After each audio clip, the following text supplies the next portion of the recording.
দেখুন, মঙ্গল আমাদের ব্লাড নির্দেশ করে। তো যদি আপনার জন্মকুণ্ডলীর মধ্যে মঙ্গল অশুভ রয়েছে তাহলে আপনার সার্জারি হতে পারে, হঠাৎ রক্তপাত হতে পারে, অ্যাক্সিডেন্ট হতে পারে।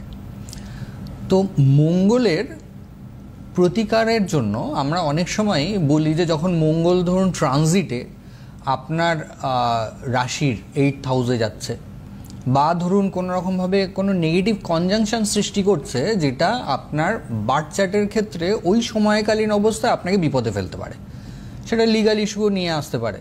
মঙ্গল যেহেতু মামলা মোকদ্দমা নির্দেশ করে থাকে, পুলিশে ঝামেলাও হতে পারে। তো সেটার থেকে বেরিয়ে আসবার জন্য এটা অনেকে বলে থাকেন যে যদি আপনি তাড়াতাড়ি মঙ্গলের কিছু নেগেটিভ প্রভাব থেকে বেরিয়ে আসতে চান তাহলে আগে রক্তদান করুন। তো রক্তদান করলে কি হয়, তাহলে আগে আপনার রেমেডিটা হয়ে গেল। মঙ্গলের যে ক্ষতিকারক ব্যাপারটা ও তো আপনার রক্তক্ষরণ করাতো, তো সেটাকে আগে থেকে আপনি নিজে থেকে করিয়ে দিলেন। তো এবারে যাদের ধরুন সার্জারির যোগ থাকে তারা আগে আপনারা ট্যাটু করিয়ে নিতে পারেন। ও আচ্ছা, ওটাও তো এই নিডল দিয়ে হচ্ছে। হ্যাঁ, এবং এটা আপনার জন্মকুণ্ডলীর এক প্রকারের রেমেডি। এবারে অনেকের ব্যথা সহ্য হয় না, তো তারা করবেন না, তো তারা ব্লাড টেস্ট করে নিতে পারেন, তাতেও কিছু রিলিফ হবে। কিন্তু মঙ্গল যদি আপনার জন্মকুণ্ডলীর মধ্যে অশুভ ফল দিচ্ছে তো তখন আপনি ট্যাটু করতে পারেন। এবং ট্যাটু আমাদের যে সিম্বলিক ওয়েতে হয়ে থাকে, আমরা মানে যে উপাদানগুলো রাশিচক্রের মধ্যে পেয়ে থাকি, অগ্নি, পৃথ্বী, বায়ু, জল, আপনার জন্মকুণ্ডলীর মধ্যে শুক্র যে পজিশনে আছে, যে রাশিতে রয়েছে, সেই রাশিটাকে শনাক্ত করুন এবং সেই অনুযায়ী আপনি বিবেচনা করে নিন যে আপনার কি ধরনের ট্যাটু পছন্দ ওই 4টে উপাদানের মধ্যে। তাহলে আপনার গুড লাক নিয়ে আসবে। এবং শুক্র নির্দেশ করে আর্টিস্ট, শুক্র নির্দেশ করে আমাদের শৌখিনতা। তাই যিনি আপনার ট্যাটু করে দেবেন আপনার হাতে, গায়ে, পায়ে, যেখানেই আপনি করুন না কেন, গলায়, তো সেই জায়গাটাকেও কিন্তু আপনাকে সিম্বল হিসেবে, প্ল্যানেট হিসেবে ধরতে হবে যে আপনি কোন জায়গায় করতে চাইছেন।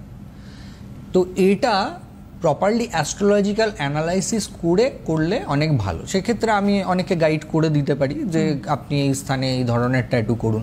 সেটা এবারে আপনি আর্টিস্টের সাথে বসে একটা আলোচনা করে তারপরে তার সাথে ডেট ফিক্স করে নিলেন ট্যাটু।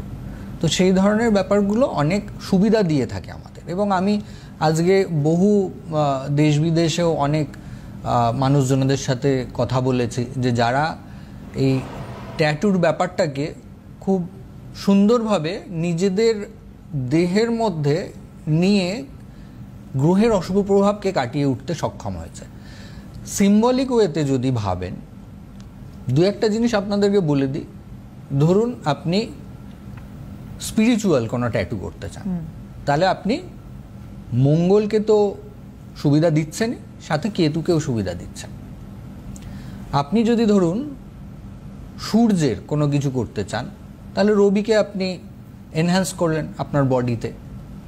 আপনার যদি ওয়াটার সিগিল করার ইচ্ছা হয় তো তাহলে আপনি ওয়াটার এলিমেন্ট মানে চন্দ্রকে আপনি ডেভেলপ করলেন। তো এগুলো আমাদের জ্যোতিষশাস্ত্রের মধ্যে কিন্তু রয়েছে। আমরা এগুলোকে অনেক সময় ইগনোর করে যাই, এগুলোকে আমরা গুরুত্ব দিই না।